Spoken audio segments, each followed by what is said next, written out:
582 কোটি টাকা সার আত্মসাতের অভিযোগে অভিযুক্ত নরসিংদী 2 আসনের সাবেক এমপি কামরুল আশরাফ খান পটনের বনানীর বাসায় অভিযান চালিয়েছে দুর্নীতি দমন কমিশন।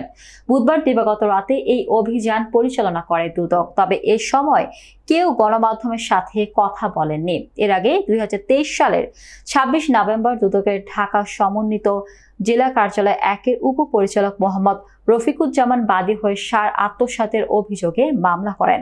মামলা এজাহারে বলা হয়েছে, আসামিরা পরস্পর যোগ সাজেশে 2021-22 অর্থ বছরে বিদেশ থেকে ইউরিয়া সার আমদানি করলেও চুক্তির শর্ত ভঙ্গ করে সার বাফার গুদামে না গিয়ে 581,58,09,064 টাকা 71,801 টন 31 কেজি সার আত্মসাৎ করেছেন। বর্তমানে এই মামলায় পটন সহ 5 জন কারাগারে আছেন।